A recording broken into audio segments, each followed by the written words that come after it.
Yo, yo, yo! What up? This is Scoozy, and I'm back with a brand new episode of Let's Break Sandstone Together. No, just kidding. Today, actually, I have a few things to show you that you may or may not know about Minecraft, but they're just things that I've come across and I find a little bit interesting, so I thought maybe I'd share with you.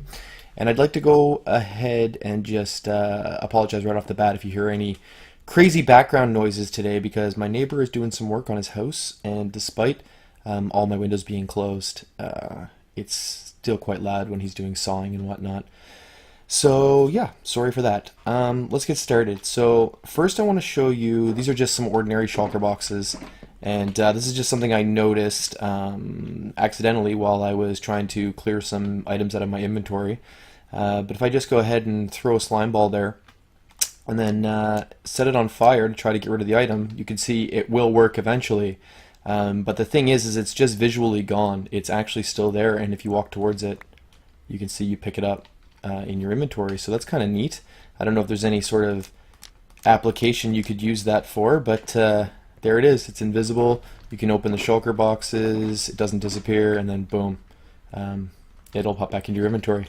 So yeah, that's kind of strange there, and I thought maybe I'd share that with you in case you didn't know about that and you could think of a possible use for that. Okay, and next I have for you kind of an interesting mechanic, and it's a way to lock hoppers without powering them, which may have applications in Redstone that somebody who is much smarter than me can think of, but I'm going to share it with you and maybe you can do something with it. So here we have just a chest, and these two hoppers are pointing into the chest. So if we grab the diamonds, you can see that obviously they are just going to filter from the hoppers down into the chest. Now if we block the chest with a block, what happens is the hopper pointing into the chest that's not covered locks. Now I'm not sure why this is because the other hopper, as you can see, still works fine. But for some reason this hopper locks, and it works the other way too. So if I lock this side of the chest, this hopper will stop filtering into the chest, and this one will start. Yeah. Now, I'm not entirely sure why this is working, because interestingly enough, if you break one of these chests, and let's put some more diamonds in there, and then block it, it still filters in. So I don't know why adding the second chest does anything, but it does.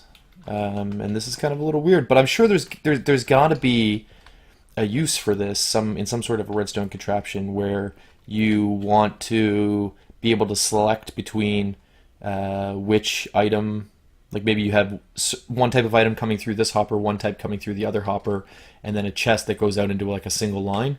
And if you want to be able to alternate or select which item is coming in or out without using redstone power, because maybe it'll mess up something else in your circuit, then maybe this could be useful for you. I'm not sure.